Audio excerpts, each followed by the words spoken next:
Muy buenas tardes a todos. Estamos dando inicio a este segundo taller en la jornada de hoy, luego del taller que mantuvimos en la mañana.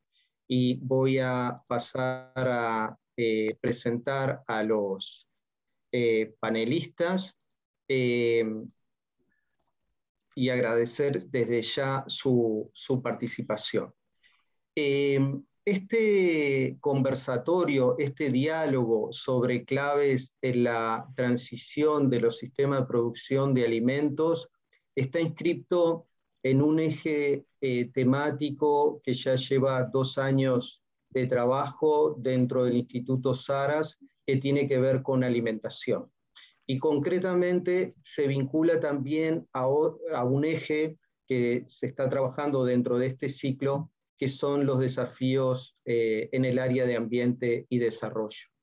En ese contexto, y teniendo en cuenta aportes y experiencia y recorridos que han hecho nuestros 3 invitados, los convocamos a este diálogo y paso a presentarlos a cada uno. Primero a Federico Bisocero, un activo investigador que trabaja en Ceuta y que ha hecho contribuciones muy recientes en el área de la transición agroecológica. Recomiendo que visiten los documentos que se han presentado en el primer semestre de este año, impulsados por el Programa de Naciones Unidas. Al mismo tiempo, agradezco la participación de Ana Pozas. Ana Pozas es una persona que se desempeña en la FAO, concretamente en esta área de transiciones productivas, con una amplia experiencia en el área de las transiciones hacia formatos más sostenibles y vinculados a la agroecología. Y nos pareció muy interesante combinar justamente todo el aporte de Federico referido a la escala nacional con aportes vinculados a una mirada, digamos, desde la región o desde el continente, me refiero a América del Sur. Y por último, quiero presentarles a Lucas Garibaldi, un investigador del Instituto en Recursos Naturales, Agroecología y Desarrollo. Está localizado en Bariloche, es un investigador CONICET, de Argentina. Lucas ha publicado recientemente una cantidad de trabajos muy interesantes, también vinculados con las transformaciones de los sistemas productivos y los grandes desafíos de los cambios globales. Entonces, vamos a tratar de hacer un recorrido, digamos, desde miradas y de perspectivas muy diversas, pero que de alguna manera recorremos desafíos y claves desde lo que es la escala nacional hacia la escala regional y luego hacia una mirada más global. Entonces, termino con la descripción de la dinámica. Tenemos previsto una ronda inicial donde cada uno de los expositores va a poner sobre la mesa claves en unos 15 minutos. Luego de culminado el aporte de los 3, vamos a estar abriendo el espacio del intercambio y el diálogo con todos ustedes. Si conservamos este número, los vamos a habilitar con micrófono para todos, y aquellos que quieran hacer sus aportes por el chat, bienvenidos. Así que, Federico, te paso, ya tenés el co-host, al igual que Ana y Lucas, así que comenzamos contigo. Bienvenido. Perfecto, muchas gracias, Néstor. Aprovecho para agradecer la invitación y bueno, muy contento de estar acá compartiendo con todos ustedes. A ver si, ahí está.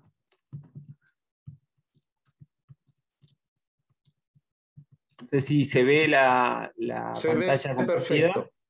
Perfecto, perfecto. Muy bien. Bueno, ya me presentaron, así que vamos a avanzar. Varias de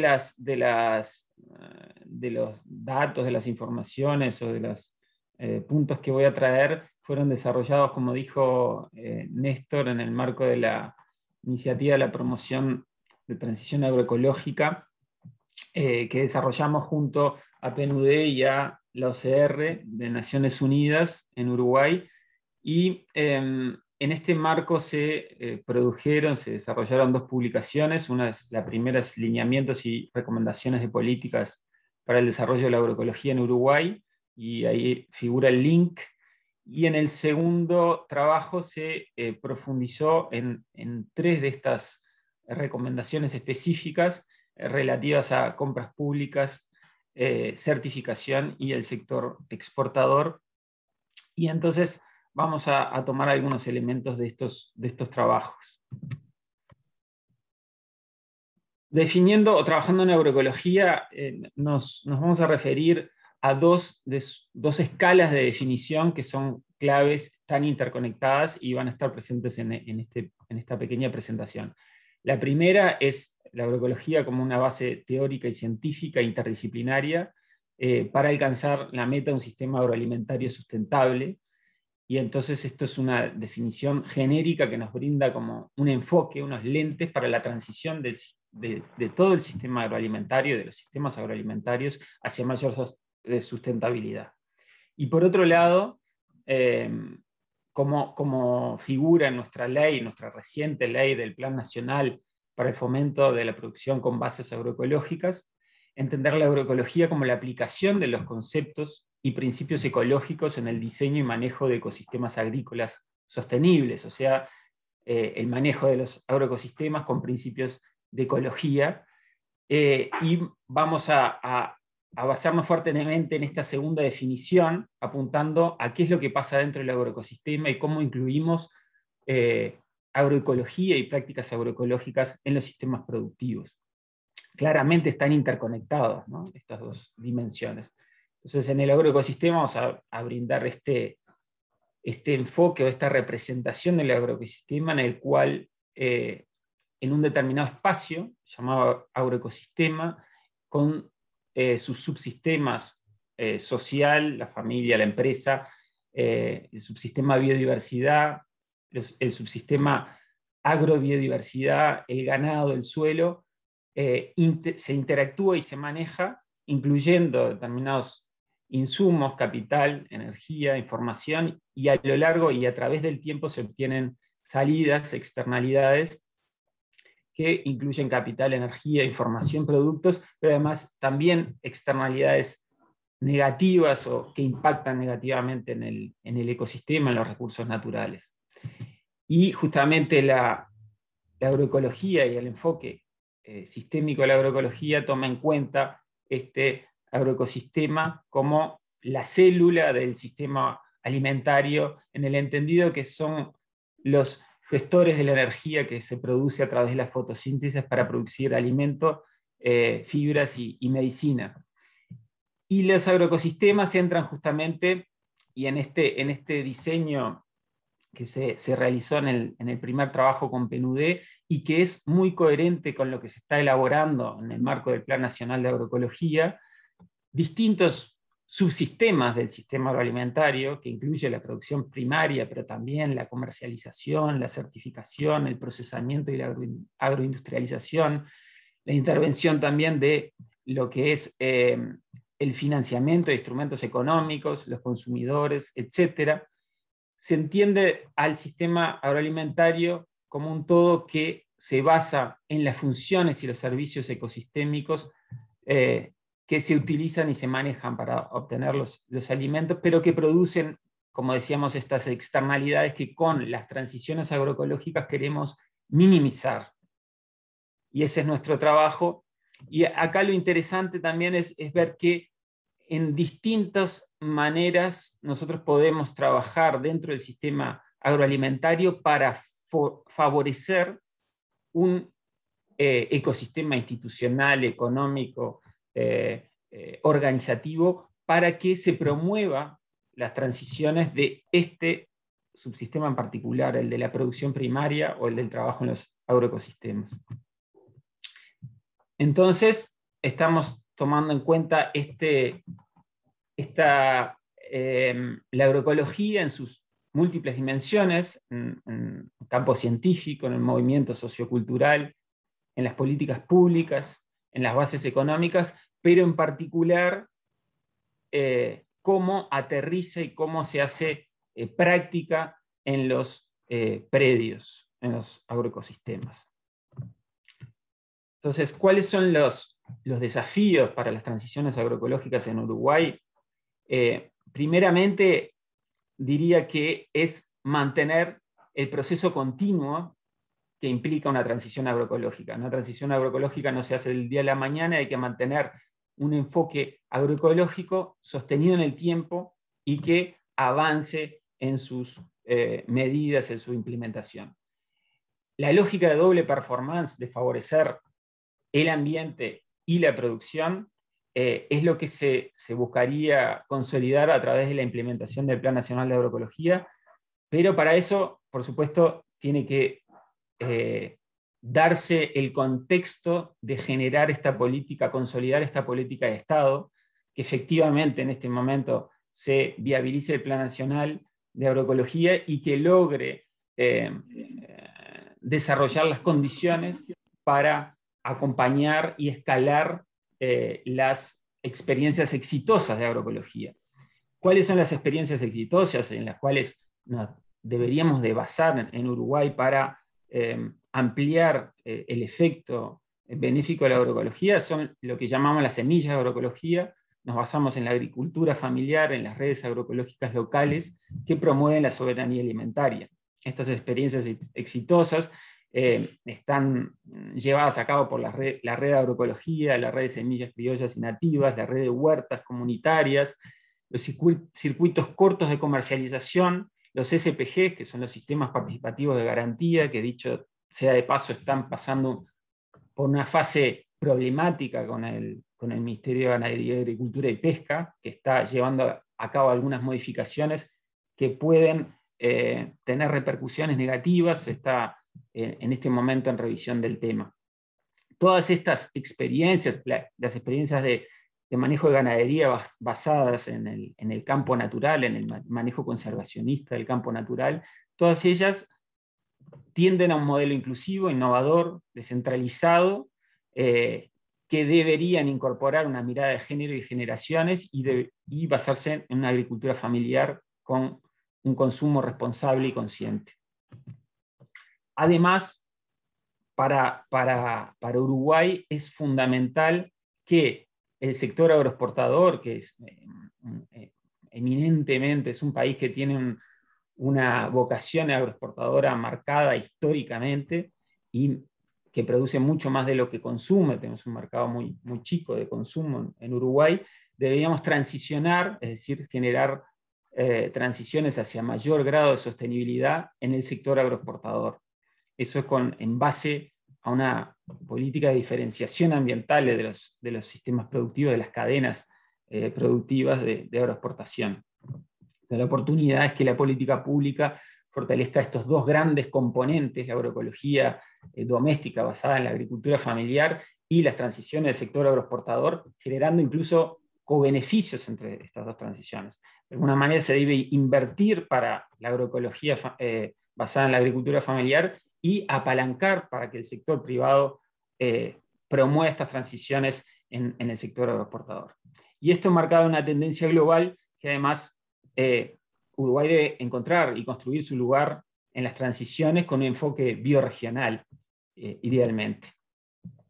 Por supuesto que si hablamos de transiciones a nivel predial o de agroecosistema, no podemos pasar por alto esta gráfica que es un clásico de Gliessman, que marca cómo un predio puede pasar de un manejo convencional a lo largo del tiempo y a través de un camino sinuoso hacia mayores grados de sustentabilidad, transitando hacia mayores grados de sustentabilidad, pasando por etapas que involucran primeramente la optimización de los insumos, luego la sustitución de insumos, el rediseño predial y por último llegar a un manejo agroecológico que genere mayor estabilidad, mayor resiliencia de todo el sistema, pero también con buenos, mayores rendimientos y que le den solvencia a todo el sistema socioeconómico también.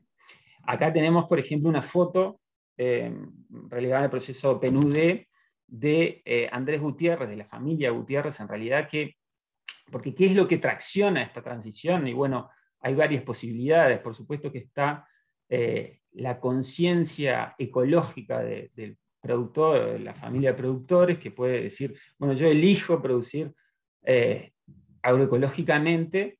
También puede estar, y hay muchas experiencias de los casos traumáticos, intoxicaciones con agroquímicos de un hijo, de un pariente, de un familiar, que dicen, bueno, yo así no quiero producir más, entonces me voy hacia la agroecología, y está la posibilidad de ir del camino, digamos, del interés económico.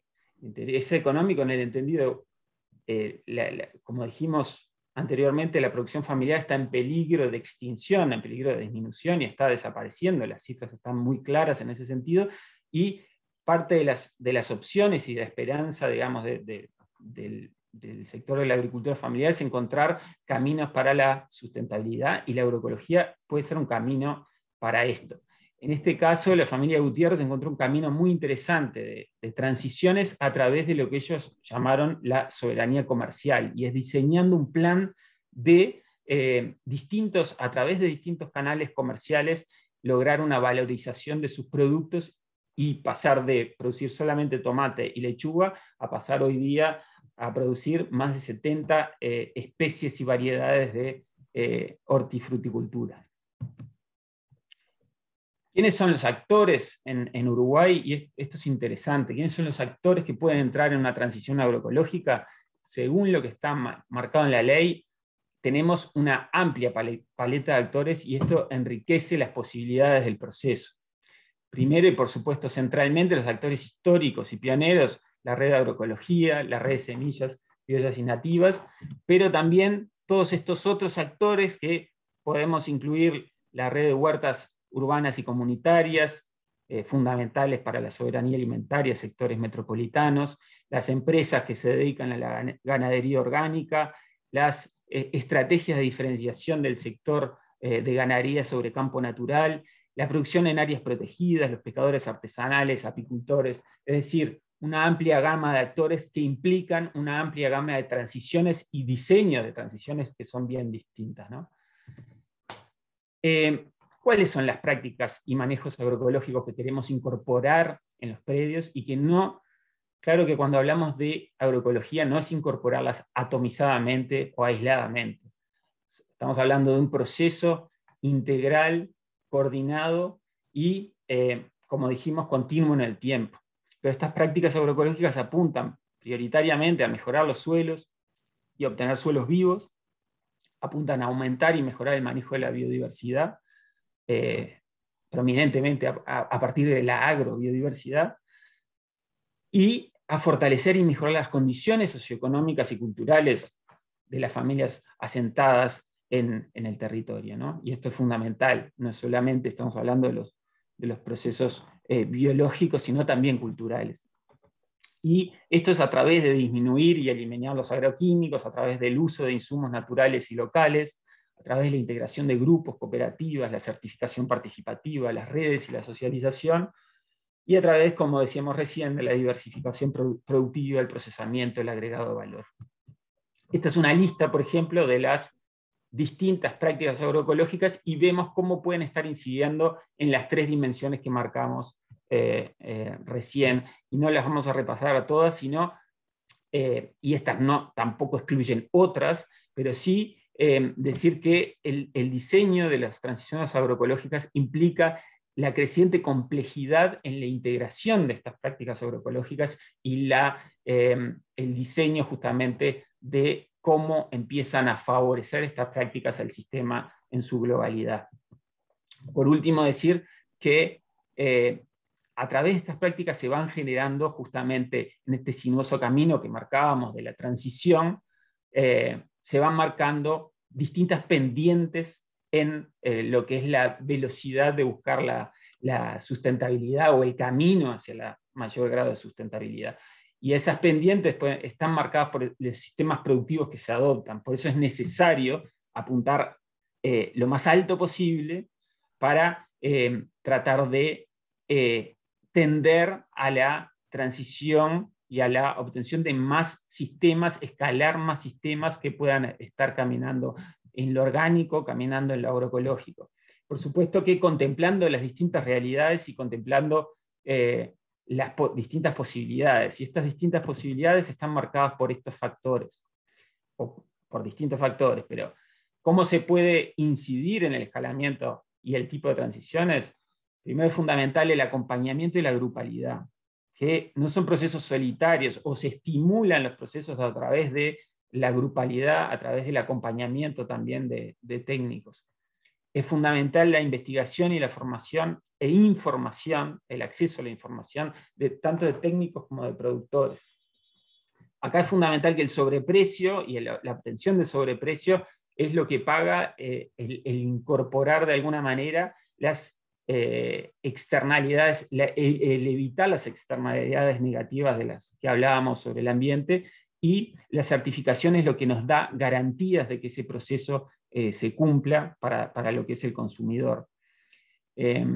La demanda, por supuesto, el considerar la demanda de productos orgánicos agroecológicos y en base a eso elaborar estrategias comerciales, y la planificación de transiciones es fundamental para sostener el proceso de transición que tiene periodos críticos. En concreto, los 2-3 primeros años para los predios son críticos, son procesos críticos en el marco de un proceso continuado. Y por último, los marcos normativos y las políticas públicas diferenciadas que acompañan estos procesos, el subsector o rubro del cual forman parte el predio, tiene distintos hay distintos cuellos de botella según los distintos rubros productivos, y por supuesto que en agroecología tenemos mucha mixtura de rubros, pero también hay que considerar el específicamente ganadero, el específicamente fruticultor, etc., y la ecorregión de la que se forma parte. Todos estos factores deben considerarse para diseñar y acompañar transiciones, y bueno, por ahí los estaría dejando en este momento. Agradezco mucho la atención. Muchas gracias, Federico, por la exposición, por haber también tomado al pie de la letra los 15 minutos. Así que seguimos con Ana. Simplemente recordar que vamos a hacer una ronda inicial de disparadores para la discusión a cargo de Federico, Ana Pozas y Lucas Garibaldi. Así que procedemos ahora a pasarte la posta, Ana. Adelante. Se ve perfecto la pantalla. Muy bien. Muchas gracias, Néstor, por la invitación. Buenas tardes para todos. En esta oportunidad se me ha invitado a compartir las experiencias de América del Sur, sobre todo, pero también he incluido algunas experiencias a nivel de nuestro marco estratégico como FAO, y también algunos ejemplos importantes que vienen de México. Y en ese sentido, en el marco del seminario lo iremos desarrollando. Vamos a ver.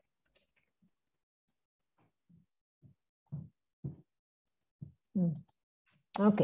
La primera cosa importante, que un poco lo mencionaba Federico, es que la agroecología, así como tiene diferentes aristas, asimismo tiene diferentes definiciones, pero lo que sí es común entre esas definiciones es que todas llaman a la interacción entre los elementos que componen esos sistemas agroalimentarios, desde las plantas, desde los animales, desde la biodiversidad, desde el suelo, desde el medio ambiente en un tema más global, a los aspectos sociales, la alimentación misma, y también el tema de la competitividad del sistema y de ser justos en cuanto al rol y el valor que genera un sistema agroecológico.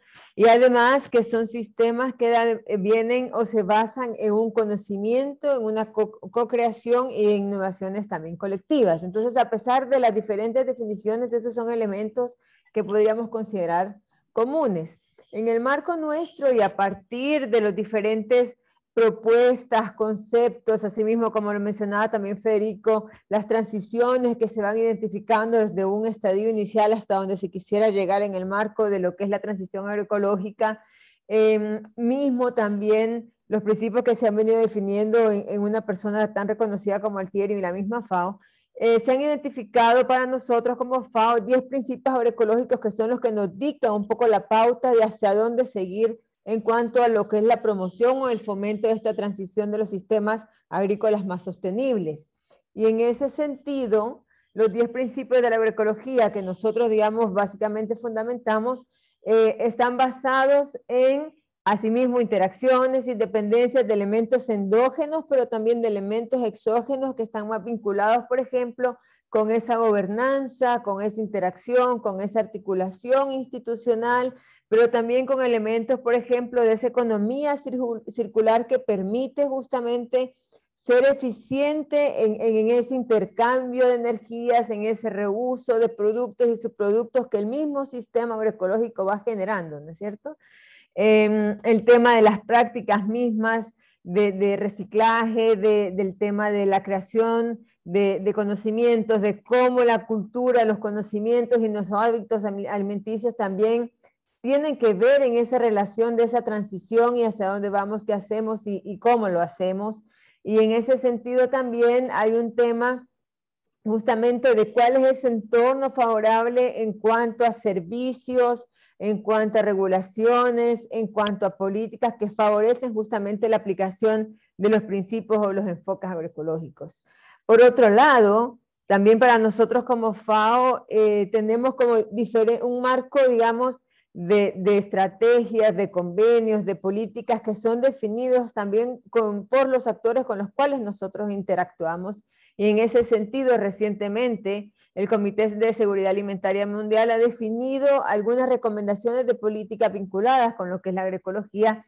Y si lo revisamos el documento, que no es tan extenso, yo los invito a que lo lean, mantiene recomendaciones vinculadas con la necesidad de sentar esas bases normativas, con la necesidad también de medir ese desempeño de los sistemas agroecológicos, de generar esa evidencia de la contribución que esas transiciones van generando desde esos servicios ecosistémicos, desde la salud misma del sistema, desde la salud de las personas que están consumiendo este tipo de alimentos más sanos, el hecho de fomentar esa transición desde la agroecología, pero también en combinación o interacción con otros enfoques también innovadores que nos permiten esta agricultura más sostenible, la necesidad de generar una oferta de investigación, de innovación, de capacitación, de educación, de asistencia técnica, vinculada justamente a reconocer que la agroecología es una secuencia, como también lo mencionaba Federico, que nos tiene que llevar de un lugar poco a poco a un lugar más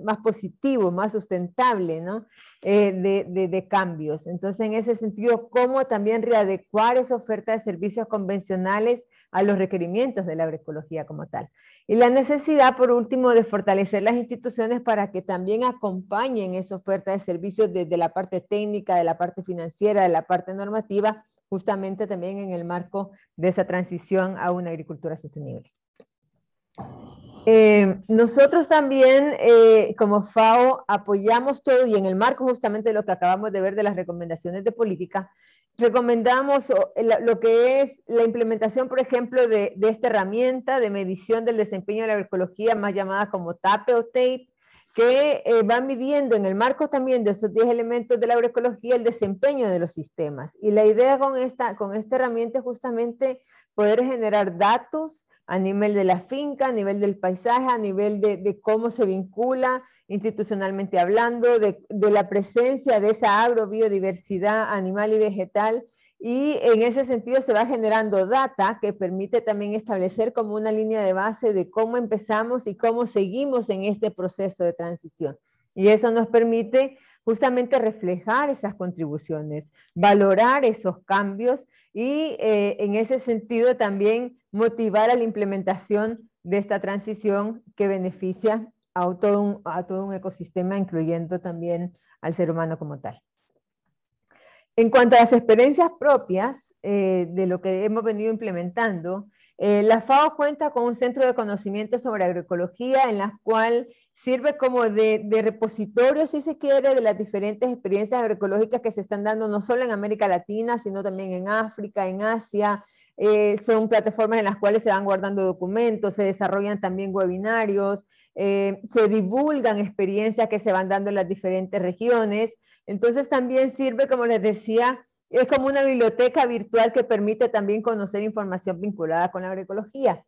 A nivel de la región, se cuenta con un núcleo de capacitación en políticas públicas y, por ejemplo, en este momento está este curso de agroecología disponible desde ahora, del 7 de julio hasta finales de año, en el cual se está hablando justamente sobre este tema, sobre la transición, y esto se está haciendo en vínculo con lo que es la Sociedad Científica Latinoamericana de Agroecología, SOCLA. Entonces eso, si ustedes entran, por ejemplo, al núcleo de capacitación, ahí hay una serie también de webinars, de cursos, en este caso de autoaprendizaje, y hay en este momento una oportunidad de entrenarse en el marco de la agroecología.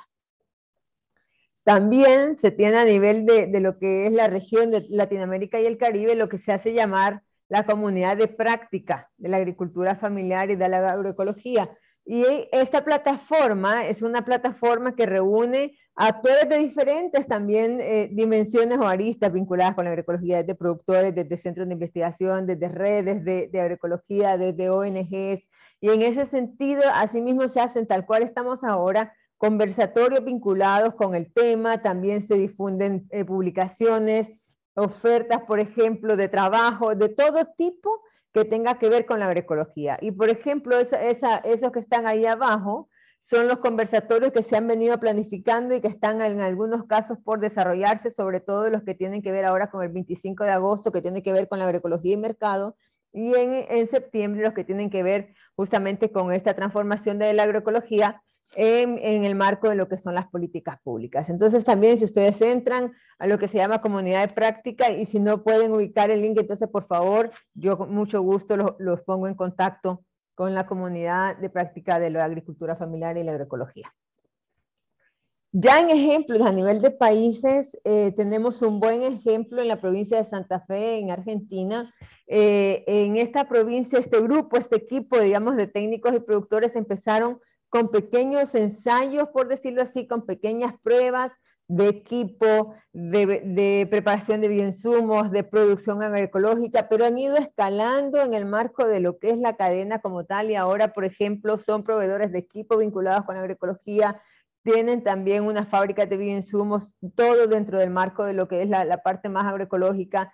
Tienen, como lo pueden ver en la parte inferior de la pantalla, tienen una marca, un sello que los identifica como productos tanto a nivel de consumo como de bioinsumos agroecológicos, y también tienen una serie de conexiones de circuitos cortos para la comercialización de los productos que ellos mismos están produciendo bajo esta lógica.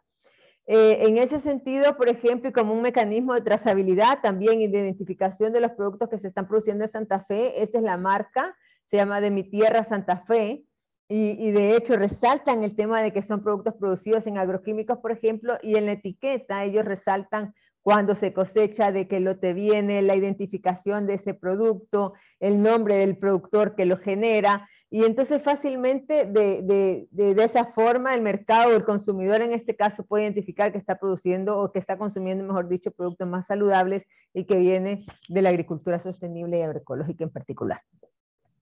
Otro ejemplo importante es México. México está trabajando en apoyo con el gobierno también de una forma más interinstitucional, más multisectorial, y ellos han conformado lo que es el grupo intersectorial de lo que es la salud, la alimentación, el medio ambiente y la competitividad, más conocido como GISAMAC, y desde ahí han venido trabajando con 13 instancias, con 3 instituciones en un programa más vinculado con todo el tema de la alimentación sana. Y también en el marco de todo eso se ha venido trabajando en lo que es el etiquetado de alimentos, que identifica claramente cuál es el contenido, sobre todo de aquellos alimentos más procesados, de más contenido de azúcar, de forma tal que la persona rápidamente pueda visualizar si está consumiendo un alimento sano o poco saludable. Esto viene, como les decía, desde una prioridad del Estado y desde una política de Estado en trabajo intersectorial.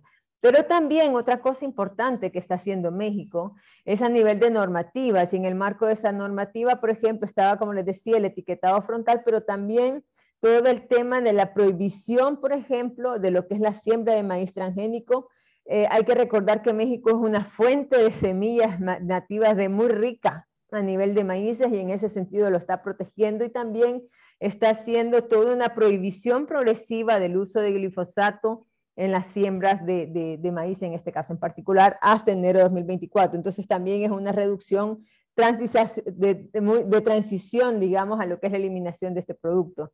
Y la otra cosa es que ellos tienen toda una estrategia nacional también de transición agroecológica que reconoce todo ese saber tradicional de los campesinos mexicanos. Hay un ejemplo de un proyecto también muy bueno, que es este proyecto Sembrando Vidas, que ellos están vinculando también todo este tema de agroforestería con la siembra, por ejemplo, de frutales, con el intercalado de milpas. Recuerden también que esa cultura de más de Mesoamérica es un vínculo entre la milpa, que es la siembra de maíz, y el cultivo diverso, ¿no? Eso ya es un tema que viene de nuestros ancestros. Entonces, eso es todo un sistema que también se viene apoyando en el marco de este programa, se viene masificando. Hay 400.000 familias rurales que están participando en este proceso de no de transición, sino más bien de restauración de áreas degradadas con principios agroecológicos. Y ese es el valor que tiene justamente el programa Sembrando Vidas, que también es un programa curioso que vale la pena también revisar. Otro proyecto importante, por lo menos por las experiencias que ha generado, es el proyecto Más Algodón. El proyecto Más Algodón se está dando en 7 países de Sudamérica, y desde el proyecto Más Algodón se están llevando a la práctica diferentes modelos también de siembra agroecológica, en los cuales no solamente se da prioridad a ese cultivo de relevancia, sino también se da prioridad a ese cultivo de relevancia en el marco de la interacción con otros cultivos de la seguridad alimentaria. Y es así que, como lo pueden ver ahí reflejado en los gráficos, se intercalan, se planifica el territorio, se define dónde va el cultivo prioritario, dónde van los alimentos de consumo, cuáles son las parcelas para la generación de bioinsumos, y esto es producto de ese proyecto. Pero también lo importante de este proyecto es que todo esto, además de llevarse a la práctica, como lo pueden ver ahí, ha generado diferentes datos que miden, por ejemplo, el beneficio, como les decía, a nivel de suelo, a nivel del incremento de la producción, a nivel de la oferta de las semillas, por ejemplo, de algodón que se habían perdido y que ellos han logrado recuperar a través de esa recolección, justamente de identificación de esos productores que han guardado justamente como parte de su saber y como parte de su riqueza esas semillas, y que ellos han logrado en este momento ya masificar y multiplicar, ¿no? Entonces esos son ejemplos, además de trabajos que se han venido haciendo, por ejemplo, con estudiantes, desde lo que es el manejo integrado de plagas, desde la producción de bioinsumos, desde el cultivo con mujeres para la siembra de cultivos relevantes, desde la parte más de nutrición, el tema del vínculo de los productores en toda esta medición de data y de planificación también de ese sistema agroecológico. Entonces, es la importancia de interactuar no solo con el ecosistema y con el sistema agroalimentario, sino también con todos esos actores que tienen que ver justamente con ese sistema. Otro ejemplo también muy lindo es Colombia. Colombia está trabajando también en lineamientos de políticas de la agroecología, pero en el marco de una colaboración que nosotros denominamos Sur-Sur con Brasil. Están desarrollando mucha investigación agroecológica. Ellos están desarrollando investigación desde la parte de gobernanza, desde la parte de sistemas de información, desde la parte de la planificación misma de los cultivos, de las prácticas transicionales, de la parte de agrobiodiversidad, de los sistemas de calidad en vínculo con mercado. Entonces hay como una identificación de las diferentes etapas de la cadena, y a partir de ahí ellos han identificado cuáles son los temas que vale la pena innovar a nivel de las prioridades del sistema, cuáles son las prioridades a nivel de investigación, y han venido entonces desarrollando alternativas que facilitan justamente este proceso de transición y de adopción de las diferentes prácticas que se recomiendan en el marco de la agroecología.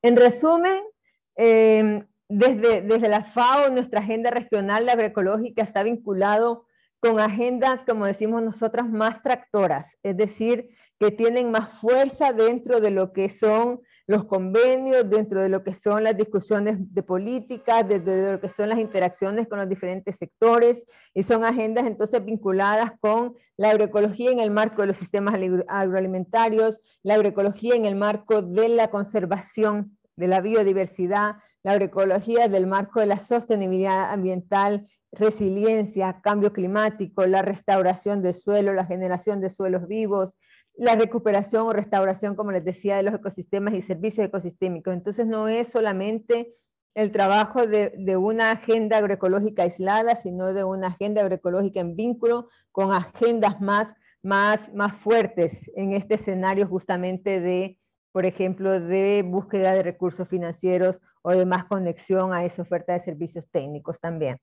La otra cosa es que es importante definir instrumentos de política y también de operatividad institucional desde los diferentes niveles, y hay que empezar, como bien también se decía en esta transición, desde lo local, desde lo provincial, desde lo regional, hasta llegar ojalá a una escala nacional que nos permita no solo medir esos cambios, promover cambios, tener el equivocarnos y aprender justamente de esos errores, pero también respetar todas esas salvaguardas más sociales, más ambientales, en vínculo justamente con la producción sostenible.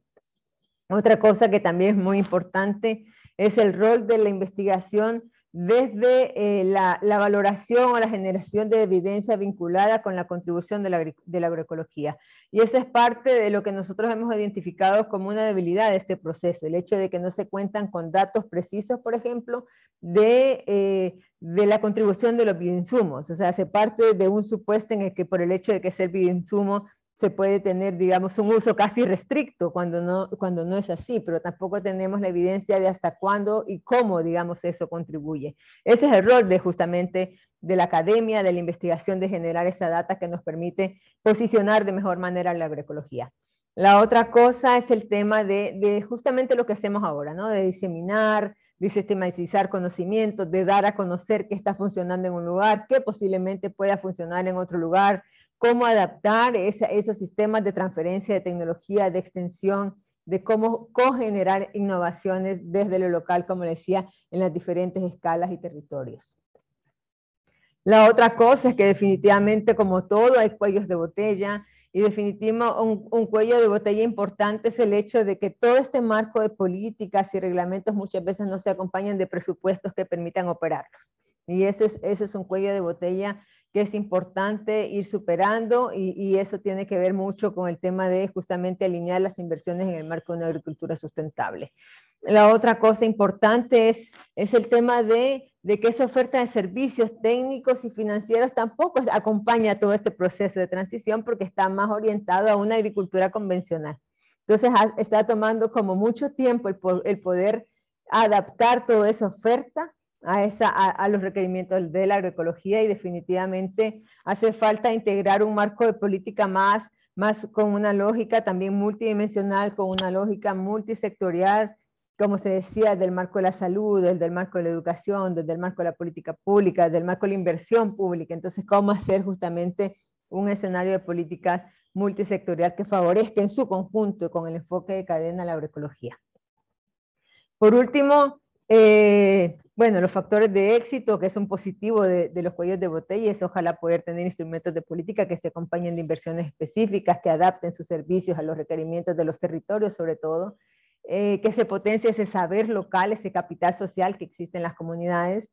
El hecho de que muchos de estos programas o proyectos también parten de una lógica de protección social, pero ojalá que esa lógica de protección social venga acompañada de la capitalización de sus sistemas agroalimentarios bajo esta lógica de la restauración, de la riqueza, de la biodiversidad, de la conexión con ese mercado, ¿no? Que le genera, como bien decía en el caso de la familia que presentaba Federico, un nivel de competitividad que le hace en primera instancia seguir con lo que están haciendo. Entonces, en ese sentido, cómo también hacer de esa protección social un campo más de competitividad de lo que es la agricultura sostenible. El hecho de que lógicamente no se puede correr desde un inicio, sino que se tiene asimismo que ir con transiciones desde los diferentes momentos y desde las diferentes escalas. Y por último, que bueno, que también todas esas estrategias nacionales tienen que estar interconectadas con ese marco de los diferentes ministerios en los diferentes países. Creo que no me pasé el tiempo, Néstor, así que lo agradezco. Muchas gracias, Ana, por la intervención y esta perspectiva desde lo que es la región, bueno, prácticamente desde México hacia abajo. Muchas gracias, Ana. Pasamos entonces a Lucas, y estamos cerrando entonces la primera parte, y luego estaríamos habilitando para el intercambio entre todos ustedes con los disertantes. Adelante, Lucas. Se ve muy bien la pantalla. Ah, perfecto. ¿Y se me escucha bien, Néstor? Perfecto, perfecto, perfecto. Gracias. Gracias por invitarme, estoy muy contento. Me toca a mí la parte más global y hablar un poco más de los sistemas productivos y los desafíos. Y un poco desde la agroecología se pone mucho énfasis en lo que es lograr, o buena parte del foco está en el bienestar de las personas, ¿no? Digamos, en la salud de las personas. Y bueno, no es imposible, pero es muy difícil lograr una buena salud viviendo en una casa como esta, ¿no? Donde el sistema de provisión de agua no funciona, uno abre la canilla y salen cosas que no son bebibles, digamos, el sistema de regulación de la temperatura tampoco funciona, ¿no? Es decir, llueve y me mojo, hay viento y hace frío. Y esto es un poco lo que nos está pasando con nuestra casa global, que es el planeta Tierra, en donde, digamos, la provisión de estos servicios de agua potable en cantidad y calidad, o de regulación del clima, son básicamente provistos por la biodiversidad, o dependen de la diversidad de vida, ¿no? De plantas, de animales y de los distintos organismos. Y en este sentido nosotros hemos venido destruyendo esa biodiversidad, especialmente a lo largo de las últimas décadas, y la hemos transformado principalmente en este tipo de paisajes, ¿no? de monocultivo. Lo que llamamos el cambio de uso del suelo es el principal factor de pérdida de biodiversidad en el mundo. Y esto se da no solamente en cultivos herbáceos, sino también forestales, con distintos usos industriales. Incluso en muchos de nuestros jardines, ¿no? Tenemos como una obsesión por el orden y el monocultivo, e invertimos un montón de agua potable en general estos monocultivos de pasto. Es decir, que hay también un fuerte componente cultural, social, histórico. Y no solo está desapareciendo la biodiversidad, sino que cada vez desaparece más rápido. Es decir, cada vez estamos destruyendo más biodiversidad y una tasa mayor. Y eso es lo que ven en el gráfico de la izquierda, que es cuántas especies se pierden en el tiempo. Y si fuera una línea recta, significa que cada vez se pierden más especies, pero como es una curva que va para arriba, lo que vemos es nuevamente que cada vez se pierden más especies y una tasa más rápido, y básicamente para todos los grupos, anfibios, mamíferos, aves, reptiles, peces. Para otros no había información tan buena, pero se espera que todos sigan un patrón muy similar. Entonces, por un lado tenemos menos diversidad, y asociado a eso cada vez, de alguna manera, estamos reemplazando intentando reemplazar esos servicios que nos brinda la biodiversidad con distintos insumos externos. Los insumos externos es todo aquello que viene por fuera del campo, ¿no? Y se consume en el proceso productivo, como ser el combustible o los agroquímicos, y acá está ejemplificado a través del uso de pesticidas. Y vemos que a lo largo del tiempo cada vez se utilizan más pesticidas. Y entonces, este no es solamente un problema de biodiversidad, como empecé con esta charla, sino que es un problema del ser humano. En lo que es IPBES, que es la plataforma intergubernamental para la biodiversidad y los servicios ecosistémicos, durante más de 3 años estuvimos realizando el informe global sobre la biodiversidad, y no solamente sobre biodiversidad, sino cómo impacta eso en las contribuciones de la naturaleza del ser humano, y clasificamos esas contribuciones en 18. Como les comentaba antes, una era la regulación del clima, otra es la polinización, que es uno de los temas que voy a tratar muy en detalle en esta pequeña introducción. El otro es la provisión de agua potable en calidad, pero también la regulación de la cantidad del agua. Y lo que vimos es que de esas 18 contribuciones, 14 habían disminuido de manera importante y clara durante los últimos 50 años, y las otras 4 no es que aumentaron claramente, sino que la tendencia dependía mucho del indicador que uno utilizara. Esto significa que de alguna manera la capacidad del planeta Tierra en sostener la vida humana y la capacidad de la biodiversidad, digamos, en seguir brindando esos servicios, es cada vez menor. Y allí también analizamos, bueno, entonces, cómo nos había ido globalmente en cuanto a las metas que como sociedad global nosotras y nosotros nos propusimos, como los objetivos de biodiversidad de Aichi y los objetivos de desarrollo sostenible. Y lo que vimos es que el progreso fue muy, muy pobre en ambos aspectos. Por lo tanto, si buena parte del problema está asociado a la pérdida de la biodiversidad, tal vez la solución es, de alguna manera, tratar de producir o buscar soluciones basadas en biodiversidad. Y la idea es promover la biodiversidad y utilizar cada vez menos insumos externos. Básicamente estos insumos externos, como les contaba antes, fertilizantes, pesticidas, y acá yo voy a utilizar las colmenas también como un insumo externo, cuando vienen de afuera de los campos, ¿no? Las colmenas de abejas por ahí que se traen durante un momento particular para polinizar un cultivo y luego son llevadas a otro lugar. Básicamente lo que hacen es brindar recursos a los cultivos, ¿no? Los fertilizantes brindan nutrientes, los pesticidas de alguna manera evitan que el cultivo pierda recursos, las colmenas también brindan recursos, que sería el polen. Y esto es uno de los pilares de lo que llamamos intensificación convencional.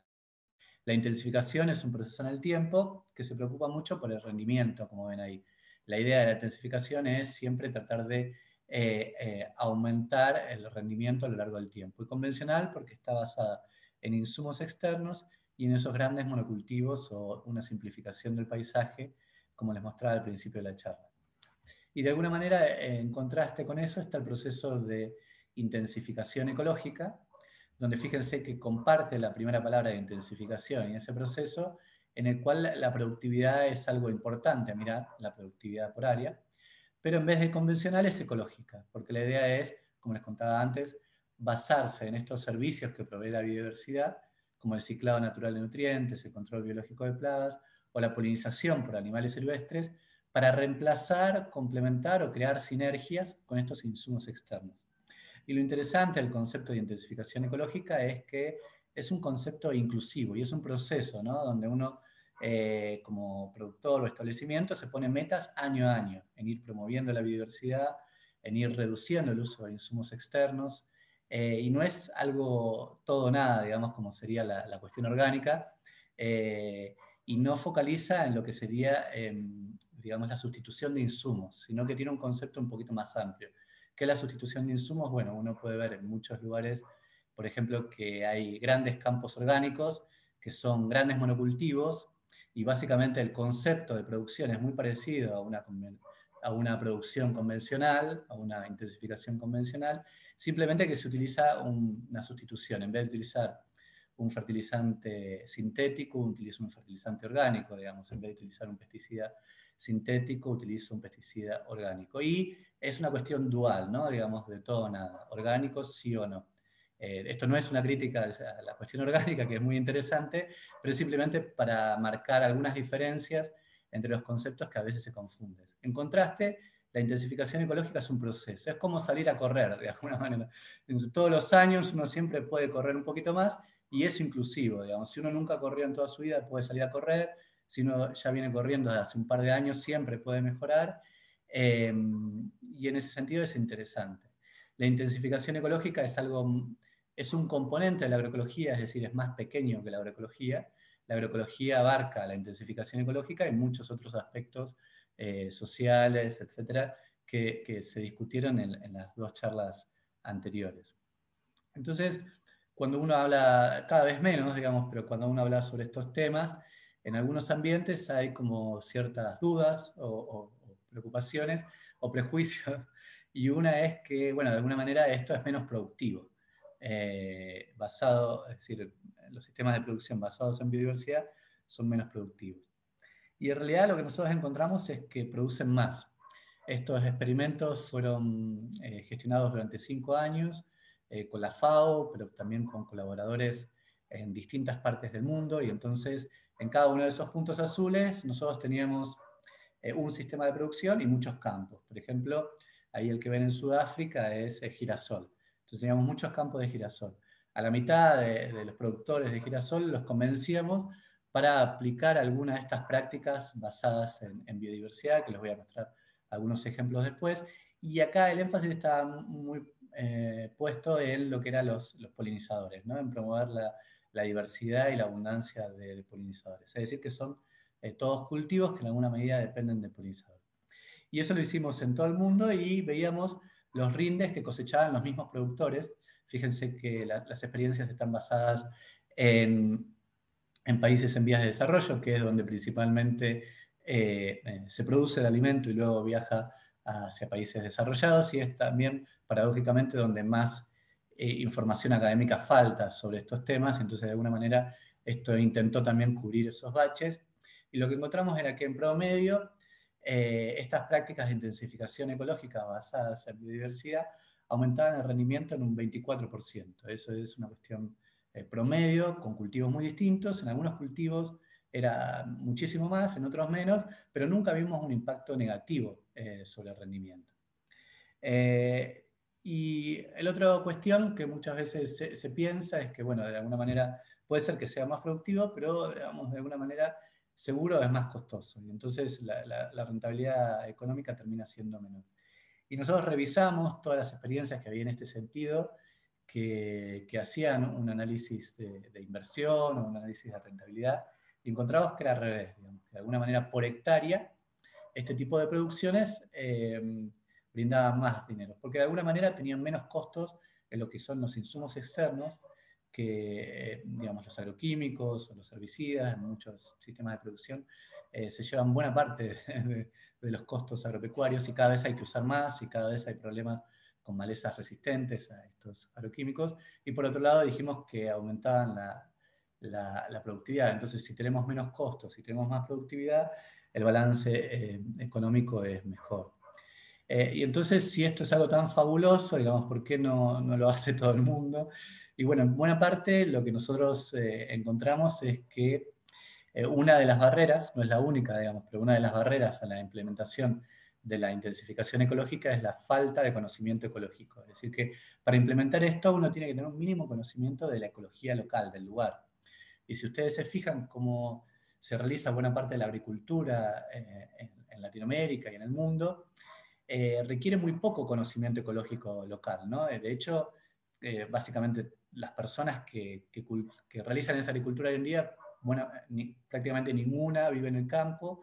En Argentina y en muchos lugares del mundo, la mayor parte de las producciones son rentadas, es decir, son en tierras alquiladas, y donde viene un contratista y por ahí siembra, viene otro contratista a aplicar un agroquímico que no conoce el lugar, no es de la zona y tampoco sabe lo que pasó antes, simplemente le dicen, bueno, hace esto en tal lugar, después viene el que cosecha y así sucesivamente, y de alguna manera no interviene un conocimiento ecológico de, bueno, cuál es la historia del lugar, o cuáles son las plantas, o los, por ejemplo, polinizadores que habitan ahí. Lo que nosotros decimos es que la intensificación convencional es menos intensiva en el conocimiento de la persona que está realizando las prácticas agropecuarias, porque es un paquete tecnológico muy simple, pero es mucho más intensiva en el uso de insumos externos. En cambio, la intensificación ecológica es menos intensiva en el uso de insumos externos, pero el paquete tecnológico requiere del conocimiento local para aplicar los principios que hacen a la intensificación ecológica. Es decir, es más intensiva en el uso de la materia gris local. Como les contaba antes, algunos ejemplos respecto del polen como recurso que utilizan los cultivos. Digamos, el polen puede ser teorizado a partir de este gráfico y, bueno, en la práctica también, digamos, como un recurso, ¿no?, que utilizan los cultivos. Así como el agua entra por las raíces o los nutrientes en parte por las raíces o simbiosis, digamos, la luz es otro recurso que entra por las hojas, digamos, el polen es un recurso que entra por las flores. Si falta calidad y cantidad de nutrientes, cosechamos menos manzanas, menos girasoles, pero si falta cantidad y además calidad de polen, también cosechamos menos manzanas y menos girasoles. Y la relación con el rendimiento, es decir, la productividad por hectárea, es así de rendimientos marginales decrecientes, como es el caso para muchos de los recursos. Y de vuelta, este polen puede ser provisto a través de un insumo externo, como colmenas, o provisto naturalmente a través de la biodiversidad como polinizadores silvestres. Si uno siempre solamente piensa en abejas, hay más de 20.000 especies de abejas en el mundo, y además de las abejas hay otros grupos que son polinizadores, como las mariposas o incluso las moscas. Hay un grupo muy famoso de sírfidos, de moscas, que son muy buenos polinizadores en muchos cultivos. Y nuevamente, a través de muchos experimentos y estudios de campo con datos reales, lo que encontramos es que la cosa se maneja básicamente como esta curva, ¿no? Esa curva que les mostré antes, llevado a la realidad y estimada a partir de datos, se obtiene estas dos curvas, o muchas curvas, que tienen esta diferencia, ¿no? De izquierda a derecha vendría a ser la cantidad de la abundancia de polinizadores. Y si uno se fija en la curva de abajo, lo que tenemos ahí es, por ejemplo, una polinización brindada por una baja riqueza de especies de polinizadores. Podría ser una polinización brindada por solamente una especie de polinizador, y podría ser, como se ejemplificar, la polinización brindada solamente por abeja melífera. En muchos lugares, digamos, está la destrucción de la biodiversidad, que no hay polinizadores silvestres y lo único que tenemos a disposición son colmenas de la abeja melífera. Entonces, esa es la curva de abajo. Y cuanto uno más colmenas pone, aumenta la productividad, de alguna manera hasta un óptimo, incluso decrece, digamos. Tener demasiadas colmenas no es bueno y tiene un efecto negativo sobre la productividad. Y en cambio la de arriba es con mayor diversidad de polinizadores, es decir que a iguales niveles de abundancia se obtiene más rendimiento con mayor diversidad de polinizadores. Y la otra cosa interesante es que la abundancia no puede reemplazar la diversidad. Por más que yo ponga millones y millones de abejas melíferas, no voy a poder reemplazar, como se ve muy bien en ese gráfico, la productividad que uno logra a través de la biodiversidad. Desde el punto de vista ecológico, esto que acabo de decir, es decir, cualquier persona que cursó, digamos, una materia de grado de ecología, es bastante tonto o bastante básico, digamos. Son una de las principales, una de las primeras clases tal vez de principios ecológicos, que la abundancia no puede reemplazar la diversidad. Pero básicamente es digamos, la hipótesis que nosotros tenemos de base para manejar nuestros sistemas agropecuarios hoy en día, ¿no? Que tenemos una foto en la cabeza como esa de la derecha que ven ahí, donde está el monocultivo, mucha abundancia de una sola planta, y el monopolinizador, ¿no? Cuando nos preocupamos por la polinización, mucha abundancia de una sola especie de polinizador, como es ahí la abeja melífera. Digamos. Y ese es el gran paradigma de los sistemas de producción actuales, donde pensamos que eso es, digamos, el símbolo o el equivalente a una alta productividad. Y en realidad lo que nosotros encontramos a partir de datos, que eso no es así. Tendrá otros beneficios, como les comentaba antes, de simplicidad, de escala, etcétera, digamos, pero no son los sistemas más productivos. Y saliendo un poquito de la polinización, pero como ejemplo, la polinización, uno de los mitos también que se caen en este sentido es que de alguna manera estos insumos externos pueden reemplazar el rol de la biodiversidad. Entonces, teniendo una abeja muy abundante, puedo reemplazar el rol de 20.000 abejas en el mundo. Y nosotros lo que vemos es que incluso si uno piensa en un solo medida de éxito muy simple, como es la productividad de los cultivos, eso no es verdad, digamos. Uno necesita diversidad de abejas, después podemos charlar por qué, pero tienen distintos roles, polinizan de distintas formas, hay sinergias, actúan en climas o tiempos distintos. Y eso es interesante porque esto de que los insumos externos o las colmenas no pueden reemplazar el rol de la diversidad de polinizadores, se aplica también, digamos, y eso lo vimos en IPBES, para un montón de otros casos, ¿no? Digamos, y es algo que nosotros pensamos que de alguna manera no hay problema en destruir la biodiversidad porque siempre vamos a encontrar alguna solución tecnológica que puede reemplazar esa función. Y justamente lo que encontramos en IPBES, y aquí está ejemplificado a través de la polinización, es que eso no es así. Hay algunos ejemplos donde sí eso se puede lograr, digamos, pero buena parte de las veces es en buena medida muchísimo más caro, costoso en múltiples aspectos, incluso económicos, que de alguna manera tratar de sostener o conservar o restaurar el servicio que brinda la biodiversidad. Y acá les contaba, hago un poco más de énfasis en esto de que, de hecho, cuando uno pone demasiadas abejas melíferas, el rendimiento hasta puede disminuir. Lo que tienen ahí a la izquierda es el cuajado de frutos y a la derecha el cuajado de semillas, y de izquierda a derecha aumenta la cantidad de abejas melíferas. Y vemos que de vuelta hay un óptimo, pero por encima de ese óptimo la cosa decrece. Digamos, son mecanismos distintos, digamos, pero así como todos sabemos que las plantas necesitan agua, pero si uno inunda su cultivo, uno cosecha menos.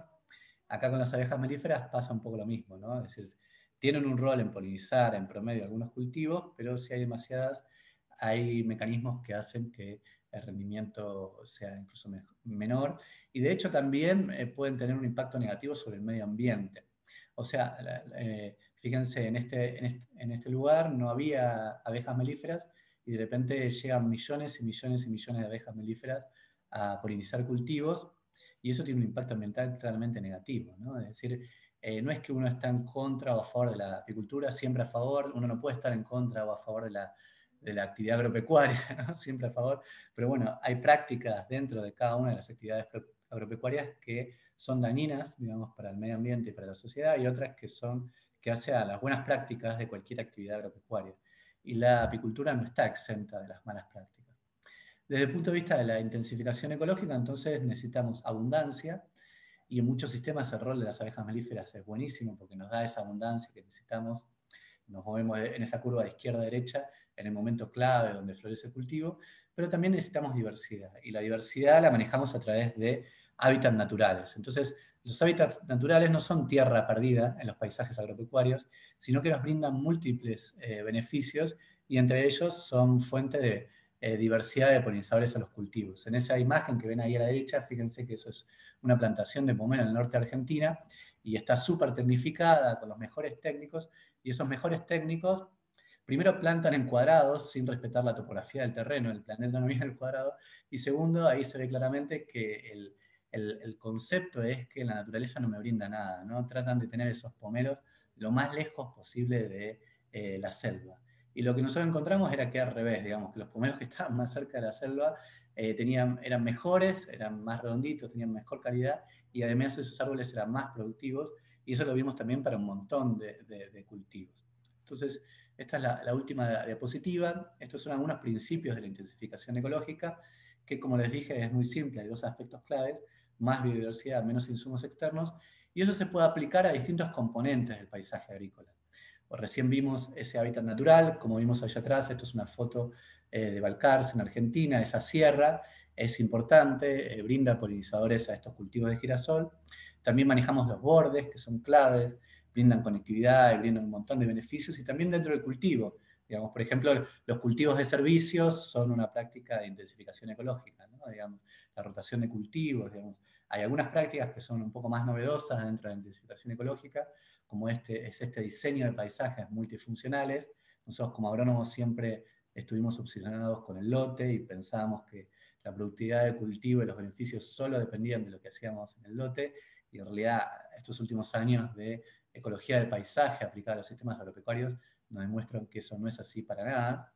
Y entonces una buena parte de la intensificación ecológica se dedica al diseño de paisajes multifuncionales, pero bueno, después hay un montón de prácticas que hacen a las buenas prácticas agropecuarias, que cada vez se usan más y que se solían algunas utilizar y se han dejado de utilizar, que también cumplen con estos requisitos de más biodiversidad y menos insumos externos.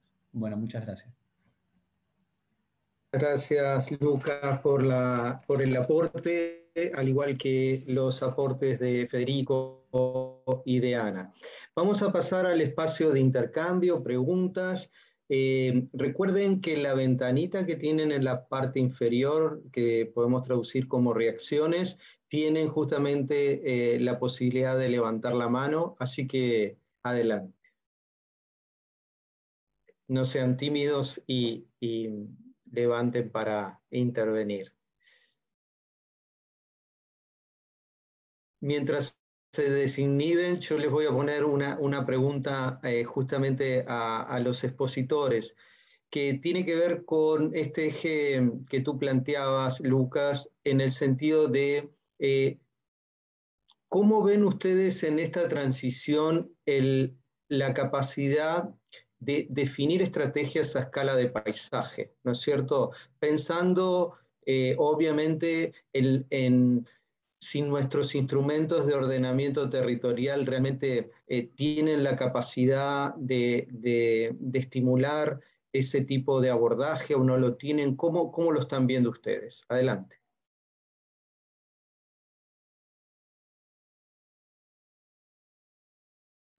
¿Quieren que empiece yo?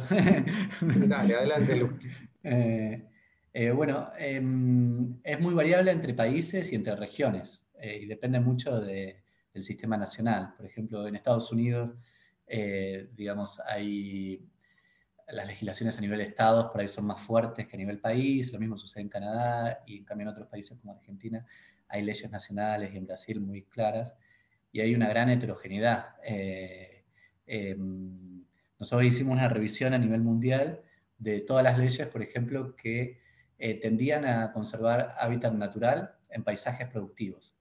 Porque, bueno, incluso dentro de los objetivos de Aichi, uno de los objetivos de Aichi es esta idea de que todos los países acordaron en conservar cierta área natural como reservas naturales, y el valor acordado a nivel país era aproximadamente, creo que el 17% del territorio nacional. Muchos países lo cumplieron, Argentina está muy lejos de eso, pero bueno, en esos objetivos de Aichi, a pesar de que tiene una larga trayectoria, no hay ningún acuerdo ni ninguna mención en los anteriores respecto de los hábitats naturales en los paisajes productivos, que son el 83% restante del planeta. Y se descarta completamente, ni siquiera hay una intención de conservarlos. Es decir, que a nivel global estos temas son claramente innovadores, y son punta de lanza, y hemos trabajado bastante con muchos grupos en tratar de incorporar estos aspectos, y ya están, digamos, a ser tratados, digamos, en la próxima reunión, que la vienen postergando, de los objetivos de Aichi. Pero bueno, después, eso globalmente, bueno, por ahora no hay nada. Si vamos a focalizar, digamos, para ser ordenado y por ahí focalizar en esto de hábitat natural, con respecto a lo que es el ordenamiento. Después uno puede hablar de mil cosas, ¿no? A nivel de país es súper heterogéneo. Digamos, la Unión Europea como bloque ha venido trabajando la conservación de hábitat natural desde hace varios años, y han variado los porcentajes, 5, 10%, y a veces hay un acuerdo más a nivel de bloque Unión Europea. Después ahora lo están llevando de vuelta, que cada país defina sus porcentajes. Obviamente con un porcentaje no alcanza, hay cuestiones importantes como es la calidad, la configuración, etcétera, pero con porcentaje como lo más básico de una intención de tratar de conservar hábitat natural. Y en este sentido hay países como Brasil que son pioneros de alguna manera, en donde el Código Forestal está desde los 70, y está esa intención concreta de conservar hábitat natural. Y si uno divide Brasil en una diagonal, digamos, está hacia arriba o hacia el noroeste es todo lo que sería la Amazonia legal, y hacia el sudeste es el resto. Y en lo que es Amazonia legal, la zona que no es bosque, uno debería conservar la mitad.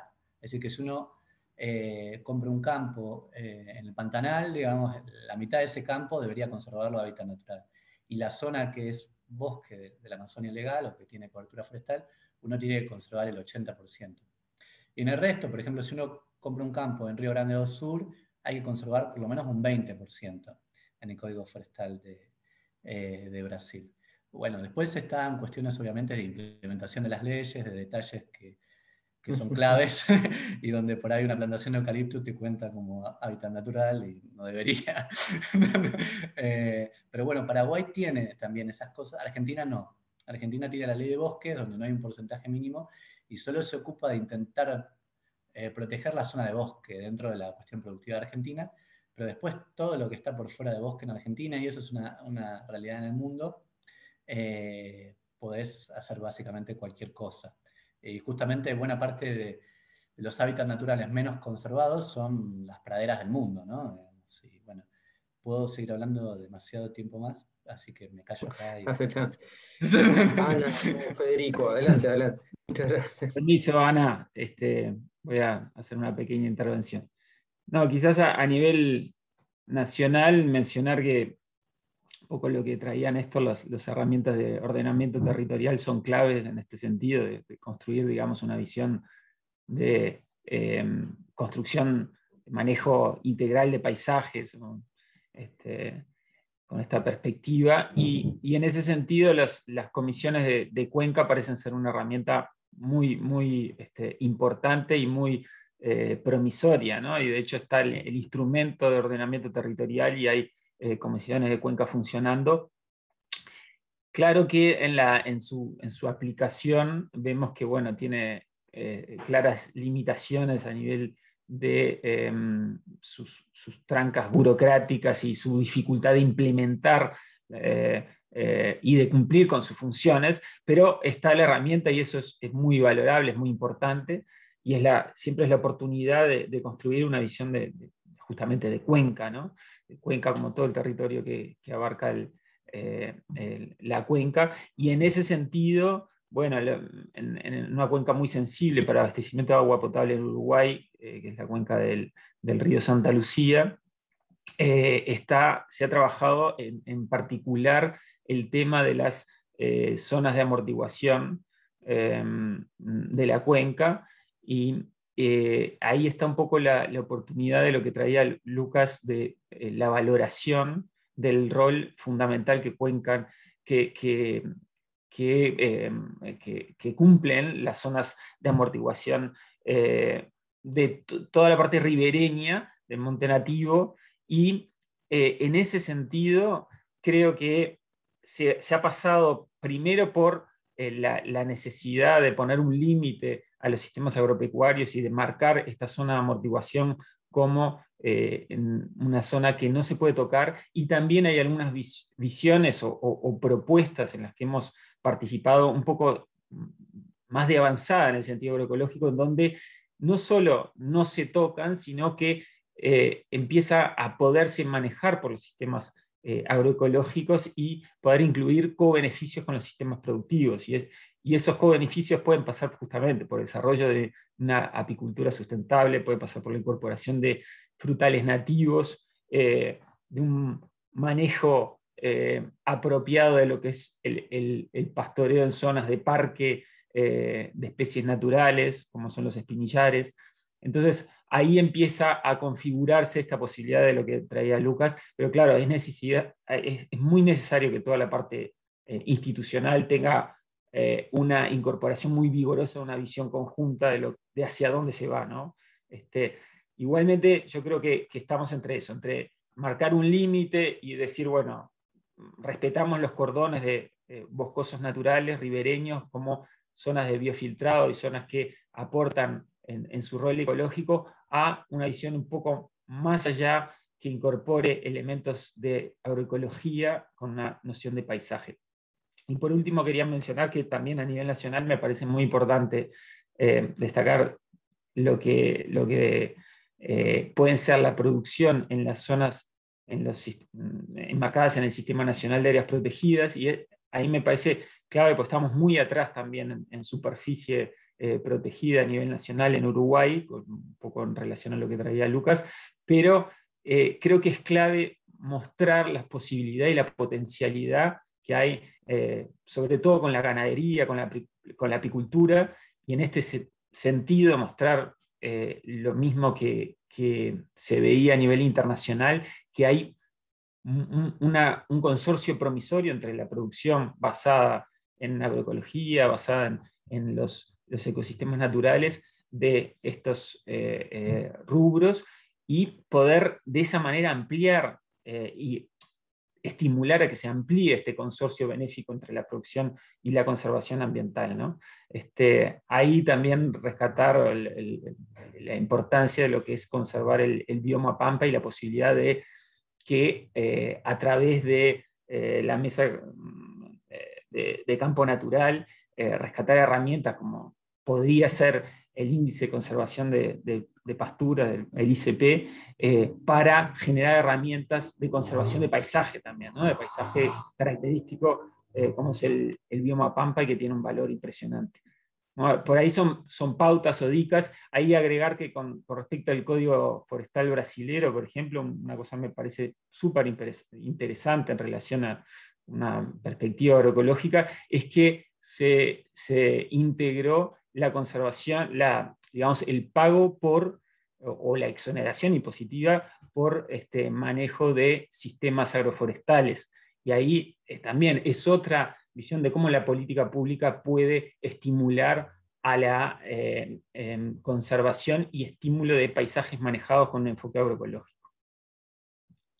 Muchas gracias. Y además de eso, Néstor, yo creo que vale la pena no solo enfocar el tema desde la parte más reglamentaria o definición de herramientas, sino justamente generar esa capacidad para la aplicación y sobre todo para el monitoreo y reporte del impacto que tiene todo ese instrumental que se genera, ¿no? Porque si vos te vas al análisis del marco legal, vos tenés una oferta de políticas, de instrumentos, de reglamentos infinita, pero el problema es justamente quién lo aplica, cómo se aplica, cómo se mide justamente el impacto que tiene el dejar de hacer o el hacerlo bien o hacerlo de manera más intermedia, si querés. Entonces yo creo que también parte un poco por ahí y dependiendo, como bien se decía, de los territorios, hay territorios que tienen un poquito más de condiciones que otras y por ejemplo en aquel que no es titular de tierra difícilmente se va a poner a hacer una inversión de restauración de paisaje o de buen manejo porque no tiene ninguna obligación para con ese pedazo de tierra. ¿Te das cuenta? Entonces también va más allá de solamente un instrumental de política. También es un tema justamente de cuál es el vínculo que vos tenés con ese sistema. Y yo creo que parte, por otro lado, de la interconexión de temas, ¿no? ¿Qué pierdo yo o qué gano yo teniendo un paisaje degradado versus un paisaje restaurado? En términos de inversión pública, en términos de salud, en términos de una falta de oferta de agua, ponete, en términos de deslizamiento de tierra vinculado con riesgos climáticos o eventos climáticos. Entonces es un tema de cómo también vincular temas más allá de solamente la parte de decir hay que restaurar suelos o hay que restaurar esos paisajes ecosistémicos. Entonces es un tema también de cómo vincular o cómo introducir la variable climático otra vez en todo ese campo multisectorial y de inversión pública, pero también de un rol comunitario, ¿no? Porque vos tenés muchos planes de manejo en comunidades que están haciendo uso las comunidades mismas. Entonces, muchas veces va en contradicción a esa rutina comunitaria. Entonces, cómo también se codefinen los mecanismos de gobernanza y manejo de todos esos paisajes. Esa es cosa que no hay que perder de vista también. Muchas gracias, Ana, por los aportes, al igual que Lucas y Federico. Gustavo Junien, estás con la mano levantada. Adelante. Ahora sí. Muy interesante todo lo que hemos escuchado. Y yo quería agregar algo, ¿no? Algo que mencionó Federico. Bueno, porque se ha hablado mucho de cultivos y poco de pasturas y de pasturas naturales. Y se ha hablado de Brasil, de Paraguay, de Argentina, pero no se ha hablado de Uruguay. Y Uruguay tiene fortalezas en cuanto al tema gobernanza, con dos instrumentos que han sido la ley de suelos y la ley de ordenamiento territorial. Yo creo que dos pasos adelante muy grandes. Una, porque la ley de suelos, por supuesto, ha contribuido a la conservación, a tratar de bajar la erosión, por la intensificación, sobre todo agrícola, y bueno, por supuesto hay un boom de la soja, mucho también importado de Argentina, con temas que los argentinos conocen mejor que yo. Y bueno, y Uruguay ha hecho una apuesta grande a eso. Por mencionar la ley de suelos, la inclusión de la rotación de los cultivos con pasturas como forma de preservar la fertilidad y las propiedades físicas del suelo, bajar la erosión. Y otra, una apuesta muy fuerte a la preservación del pastizal natural. Hoy hay una cantidad importante de proyectos funcionando que tienen como blanco, apuntar a dos cosas, ¿no? Una es a la producción familiar, y dentro de ella la producción familiar de ganaderos familiares que trabajen con una mayoría de recursos forrajeros de lo que es el campo natural. Y hay muchos proyectos, ¿no? Tanto de lo que es el Ministerio de Ganadería, el INEA también está haciendo uno con producción familiar, con innovación. El propio Plan Agropecuario tiene en este momento de funcionamiento un programa que se llama Gestión del Pasto, que apunta también a eso.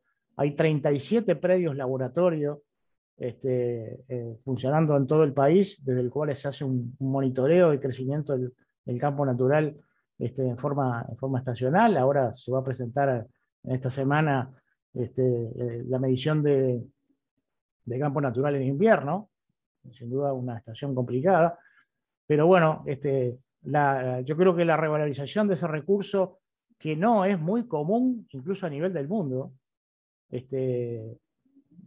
como porcentaje del área del país, creo que hay algunos en Europa del Este, con iguales características, pero bueno, Uruguay está haciendo una apuesta importante. ¿Qué lleva lo que es la conservación del pastizal natural? También van atrás de eso la biodiversidad, también va atrás de eso un manejo, ¿verdad?, de un recurso que, como que Uruguay había perdido esa capacidad de manejar el campo natural por la siembra de especies que pasamos muchos años trayendo semillas de Nueva Zelanda con especies exóticas, en fin, y que no siempre tenían lo que conocemos como praderas convencionales, que no siempre daban, por supuesto, no siempre duraban lo que queríamos que durara. Entonces, bueno, gracias a algunos pioneros que el Uruguay tuvo y a los cuales tuvo el placer de conocer, como el ingeniero Rosengur, que fue el primero que planteó la conservación de las semillas, y planteó un banco de germoplasma forrajero nativo, y ahí empezó esa corriente, quizás por poca gente. Después el ingeniero Millot, que también fue un continuador de este tema, y ahora hay gente de Atuac, ¿no?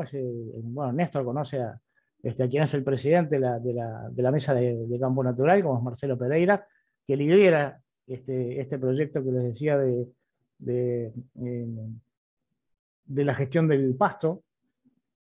Y a eso me parece muy importante, ¿no? Me parece que eso Uruguay ha dado un paso adelante, y bueno, y se están viendo los resultados, ¿no? Hay proyectos como el de INEA, que ya está midiendo contenido de carbono en el suelo, y en una escala de fijación de lo que es carbono en el suelo, el pastizal es la que está en primer lugar, ¿verdad? Segundo está lo que pueden ser especies leñosas, como árboles, ¿no? Es decir, por supuesto, tanto nativos como instalados de forma industrial, y por último los cultivos. O sea, tiene una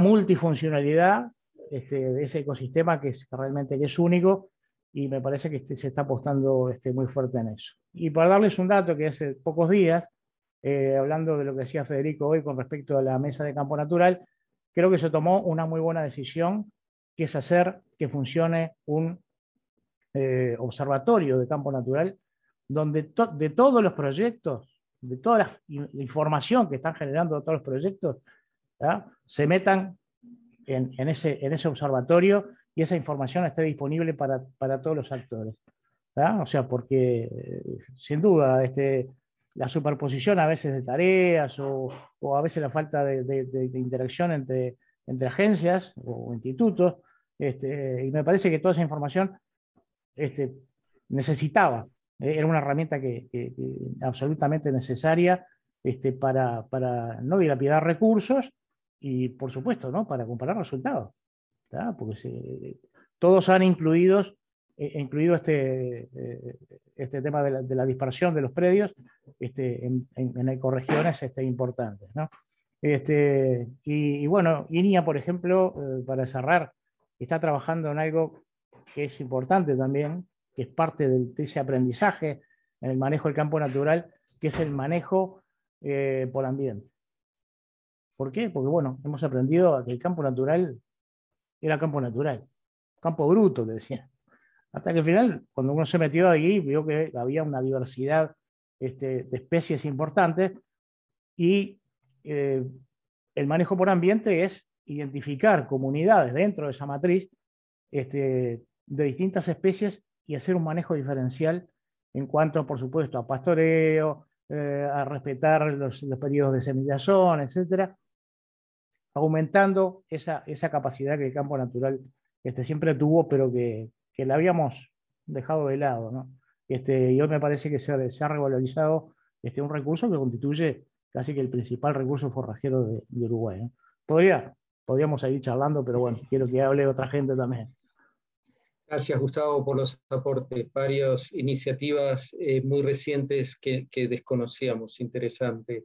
Le voy a dar la palabra a Silvana, que incluyó en el chat un comentario, pregunta muy interesante desde la perspectiva del proceso en que se encuentra justamente actualmente Uruguay, que me parece interesante, Silvana, que lo plantees. Adelante. Gracias, Néstor. Sí, quizás mi pregunta es un poco a un nivel un poco más general para ver las percepciones de los panelistas, pero también quizás de otros participantes que están vinculados con estos procesos en diferentes espacios. Y es un poco, bueno, si necesitamos avanzar con identificar algunas visiones, que en realidad va a ser lo que va a guiar esa transición, ¿no? Hacia dónde queremos ir, si están las condiciones dadas o qué nos estaría faltando. Un poco teniendo en cuenta esto que planteaba muy claramente Ana, de todos los espacios y las áreas que se necesitan accionar para que esto efectivamente suceda. Quizás, no sé, opiniones en general, no solo de los panelistas, sino quizás también otros participantes. Arrancamos con Ana y luego Federico, y luego, por favor, los que quieran intervenir, adelante.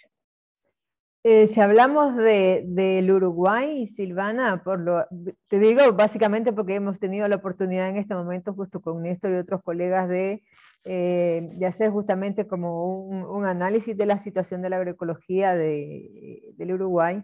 Yo creo que la situación está dada, o la oportunidad, mejor dicho, está dada para poder avanzar en el sentido de que ustedes tienen una propuesta, tienen un plan nacional de agroecología, tienen un ministerio interesado, tienen actores que han venido trabajando la agroecología desde hace mucho tiempo y tienen otros actores que están interesados en trabajar la agroecología desde ahora.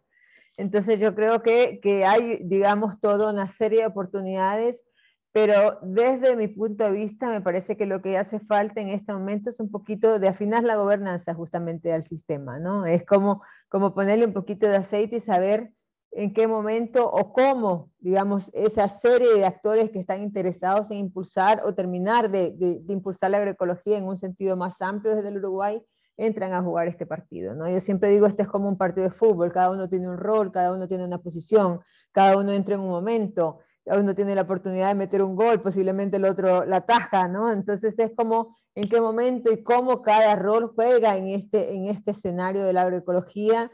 Y muchas veces la gobernanza implica ceder espacios y negociar espacios. Y eso parte muchas veces de una voluntad, no solo política, sino voluntad de todos los actores del sistema. Y yo creo que en este momento Uruguay tiene la oportunidad de construir y reconstruir justamente lo que quiere hacer en estos procesos de transición. Federico, adelante. Bueno, es una pregunta complejaza, che. Yo la impresión que tengo, la tranquilidad primero es que la agroecología y la caminata y el movimiento agroecológico es y será. O sea, está en las bases, está en los predios de los productores, está en el corazón de los consumidores, está en muchísima gente militante y convencida. Entonces, lo importante es el camino a recorrer, y es una necesidad además, es una necesidad sentida para esta transición, no es un invento intelectual, es un camino que precisamos recorrer. Entonces, ahí hay una base de territorio para caminar. Las oportunidades son muchas. Ahora, los cuellos de la botella, los puntos críticos y las trancas, un poco en esto que traía Ana de la gobernanza, es un partido complejo, es lo que estamos viviendo ahora. estamos en una especie de intríngulis, de momento, punto de inflexión en Uruguay, en donde el movimiento social y las bases sociales y los pioneros históricos de la agroecología lograron levantar el nivel del debate e incluir, y que toda la sociedad también de alguna manera hizo eco de eso, incluir en las políticas públicas la agroecología, incorporar la aspiración de un Plan Nacional de Agroecología que está todavía en el horno y justamente estamos esperando que se llegue a plasmar, ¿no? Pero claro, en ese proceso de incorporación y empezar a integrar nuevos actores en el debate agroecológico, en la construcción de la caminata agroecológica, hay un montón de microdebates y de cuestiones políticas muy sustanciales que están en discusión, ¿no? Como, bueno, ¿a quién se reconoce como un actor válido en la agroecología? ¿Quiénes son los que tienen la voz, digamos, cantante dentro de la agroecología? ¿A quiénes incluimos dentro de lo que es un proceso de transición agroecológica? ¿Cuánto le invertimos, por supuesto?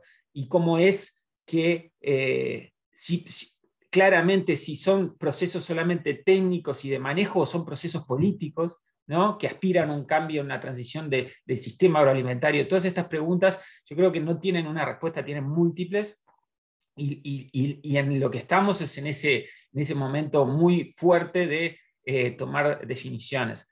Igualmente yo lo que creo que este momento muy fuerte es muy rico también, es un momento de oportunidad en la visión de largo plazo, ¿no? Muy traumático en algunos tironeos que se están dando, como yo lo que mencionaba, el sistema participativo de garantía, que está de alguna manera puesto en revisión o puesto en observación por el gobierno actual, y que realmente no se le está viendo ni reconociendo el valor que tiene este sistema para lo que ha sido la caminata agroecológica en Uruguay, ¿no? Que es de un inmenso valor, de un inmenso reconocimiento internacional, y que tiene en todo esto que decimos de monitorear los sistemas, el sistema de mejora continua, la participación, la gobernanza, es un modelo a seguir en muchos aspectos. Entonces yo más bien creo que en ese sentido el error actual es no reconocer y potenciar esos sistemas que vienen de tanto tiempo y de tan largo aliento. Pero sin dudas, yo creo que la visión conciliadora es lo que tenemos que lograr, y encontrar esas negociaciones, sin perder nada por los actores históricos de la agroecología, pero ganando sí por la sociedad toda una visión que incorpore la agroecología en todas las agendas, en todos los lugares. Gracias.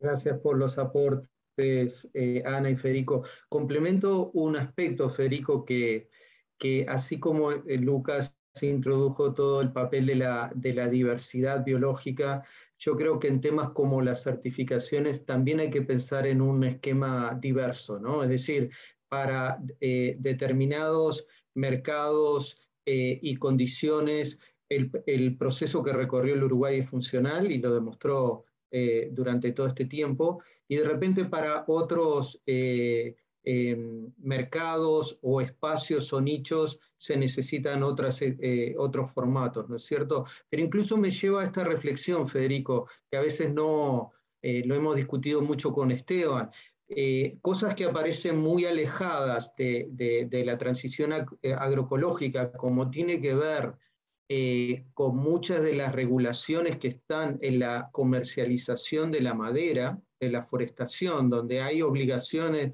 de conservar áreas, ¿no es cierto?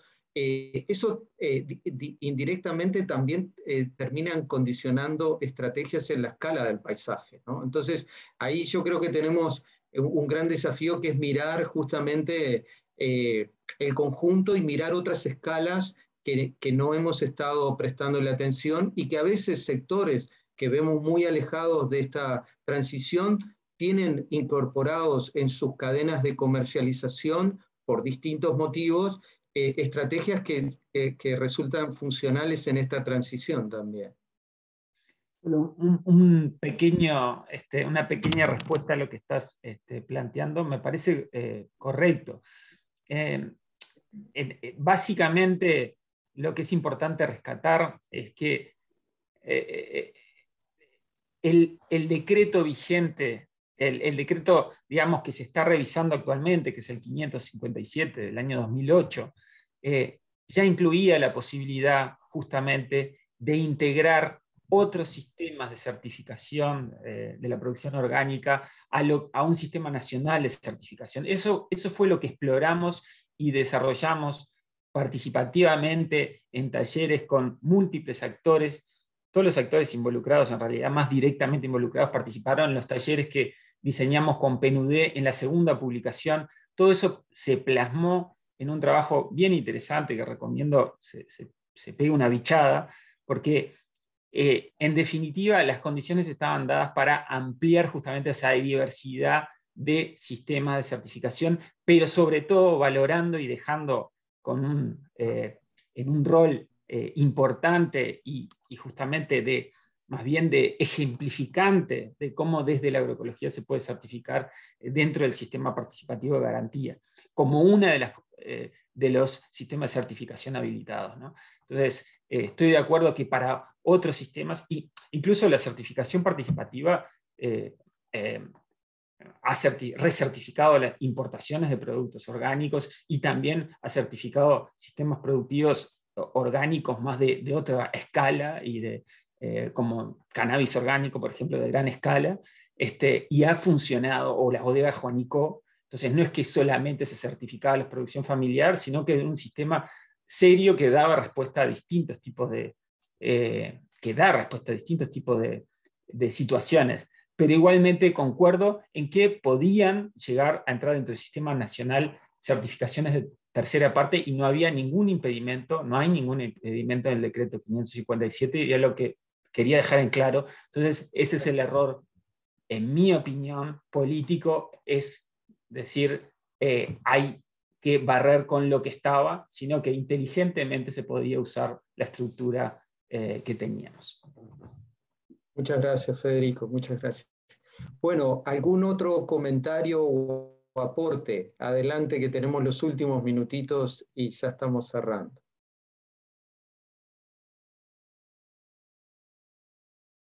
Bueno, a ver, Manuela, adelante. Hola, buenas tardes. Bueno, me llamo Manuela y en realidad soy estudiante, entonces no tengo un gran conocimiento de todo lo que ustedes han hablado. Intento asistir a webinarios y seguir investigando, pero mi consulta es más general y lo que quería preguntar era desde la perspectiva de los panelistas en cuanto a la educación y la formación de investigadores y personas que van a estar involucradas en el cambio y en las transiciones en cuanto a la formación. En mi caso, este año había empezado estudiando en UTEC, Ingeniería Agroambiental, y ahora en este momento estoy en Facultad de Ciencias, estoy interesada en Ecología, pero lo que quería preguntar era si para ustedes también no sería importante la creación de esos puentes entre lo pragmático y la ecología aplicada y, por ejemplo, los conocimientos en ecología en cuanto a lo más teórico, porque, por ejemplo, lo que hablaba Lucas, creo que fue, no me acuerdo bien cómo se llamaba el panelista que se retiró, que sobre el conocimiento ecológico y el conocimiento ecológico local, que muchas veces tal vez, por ejemplo, los agrónomos o personas mucho más interiorizadas en lo práctico o en lo productivo, tal vez pueden llegar a desconocer otro tipo de trasfondos más biológicos o de lo que tiene que ver con conocimiento teórico sobre nichos, sobre relaciones, sobre capaz todos esos vínculos biológicos de biodiversidad que creo que, por ejemplo, en otras formaciones sí se investiga, y por eso también se habla después del vínculo interdisciplinario, ¿no?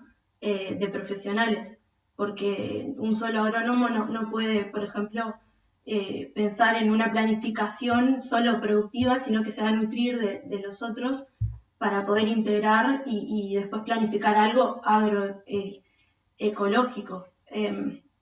Y no sé, quería preguntarles a ustedes, o sea, en la formación de profesionales, si estaría faltando tal vez como en la creación de las carreras, la integración de más áreas, ya desde la formación, y no solo después en el trabajo de entre todos, que también es enriquecedor, pero si ya desde la formación vas integrando otros saberes, creo que también podría ser bueno.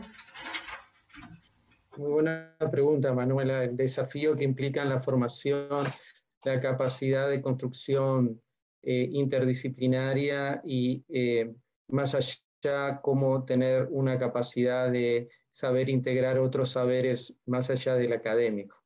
Muy buena pregunta. Ana y Federico. Creo que Adelante, Ana. es excelente también tu apreciación, Manuel, en el sentido de que no solamente se necesita saber del comportamiento ecológico, por decirlo así, del sistema, sino también de la cuestión más humana, más antropológica, más sociológica, ¿no? De respeto a esos valores, a esa creencia, a ese saber tradicional ancestral, ¿no? Entonces, cómo hacer, por ejemplo, de todo ese proceso de saber desde la academia un proceso de vuelta de co-creación, de co-investigación participativa, de co-adaptación de lo que yo aprendí y que no necesariamente es la realidad de las comunidades. Entonces hay un trabajo ahí también de valorizar al otro y de muchas veces bajar un poco a tierra ese saber que viene desde la universidad. Entonces yo creo que también ahí la academia tiene un reto muy grande, no solo de actualización desde lo técnico, sino también de introducir toda esa variable más social, más de valor, más como te decía, de ese vínculo. Imagínate, no digamos cuando son territorios indígenas, ¿no? Es todavía toda una otra dimensión de conexión con esos territorios. Entonces, creo que esos aspectos se dejan muchas veces afuera de lo que son los campos de la agronomía, de la parte forestal, porque se vincula nada más con una parte del sistema y no en vínculo de vuelta con el resto. Entonces creo que eso también es un gran reto desde la parte académica y definitivamente es apreciado muy bien. Tienes muy buena apreciación de cómo respetar y cómo integrar esas variables. Muchas gracias. Muchas gracias. Muchas gracias, Manuela, por la pregunta.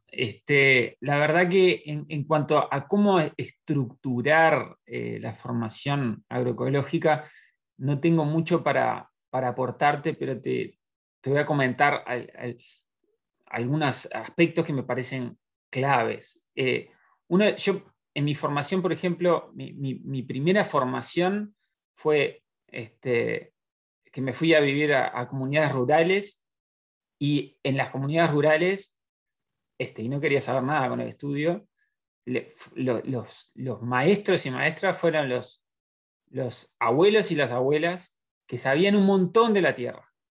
¿Ah? Y ahí mi principal aprendizaje fue ir a tomar mate con ellos. Y realmente dedicar tiempo y curiosidad y a escuchar y a darme realmente el tiempo para recibir todo lo que había atrás ¿no? Y hablar de todo, las cosas que me parecían buenas y las cosas que no, o sea, porque viene con todo. Eso primero, ¿sí? El tiempo de realmente recibir de las personas que están en el territorio y las que también traen el conocimiento de antes y esto de los saberes tradicionales, ¿no? De lo que se transmite de generación en generación, porque hay claves ahí y hay que tener el tiempo para dejarse tocar por eso, porque la confianza no se abre de la noche a la mañana. Después, cuando entré a Facultad de Agronomía, un ciclo que fue fundamental y que creo que ahora está desmantelado es el ciclo IRA, que era de justamente introducción a la realidad agropecuaria, y ahí la convivencia que tuve en los tambos de Florida fue también inolvidable, ¿no? Esa cosa de convivir con la familia del tambo, de levantarme al amanecer, ir a hacer la labor. Esas cosas te marcan y te abren la cabeza, te sacuden y es como que quedan impresas en el alma, ¿no? Entonces, a veces es mucho más que no sé cuántas aulas y no sé cuántos conocimientos, y uno ahí es donde empieza a atar los conceptos que vio así en la clase o estudió en un libro. Y por último, esto sí ya es experiencia más profesional, dicho de alguna manera, en la experiencia agroecológica, las experiencias de intercambio agroecológico, de productor, agricultor, de visitas de agricultores a agricultores, no tienen punto de comparación en lo que es intercambio de conocimientos y la cantidad de conocimientos que se intercambian y la validez de apropiación que tienen ese intercambio directo entre productor, agricultor, y estar ahí, digamos, y ser parte de eso también te nutre impresionantemente. Y muchas veces es el técnico también que tiene que viabilizar esos intercambios o participar en la articulación. Entonces es un proceso muy rico que recomiendo incorporar fuertemente dentro de lo que es el diseño de una formación agroecológica. Tal vez la otra cosa, Néstor, que no se ha hablado mucho, es el tema, por ejemplo, del rol de las mujeres en toda esta lógica, ¿no? Las mujeres tienen un rol específico y muchas veces invisibilizado también. Y los mismos jóvenes tienen otro rol y también muchas veces se invisibiliza. ¿Por qué? Porque aún otra vez las tomas de decisiones dentro de la familia tienen su lógica, ¿no? Y tienen mucha asignación por género. Entonces eso también es otra dimensión para entrar dentro del análisis también de los sistemas productivos. Muy interesante este punto, Ana, y lo conecto con el taller que hubo en la mañana, porque me hicieron recordar ambas intervenciones un caso paradigmático en el campo de la resiliencia, que es justamente dentro de la política pública el otorgamiento de microcréditos en la India a las mujeres, no al jefe de familia, ¿no? Y cómo ese pequeño ajuste en la política pública logró una transformación tan importante, ¿no? Como otro caso que revela la relevancia del punto tocado. Bueno, les agradezco muchísimo todo este espacio que mantuvimos en la jornada de hoy. Como suele suceder en esta nueva modalidad de la virtualidad, a lo largo de los días se van sumando todos aquellos que van visitando la grabación que queda colgada.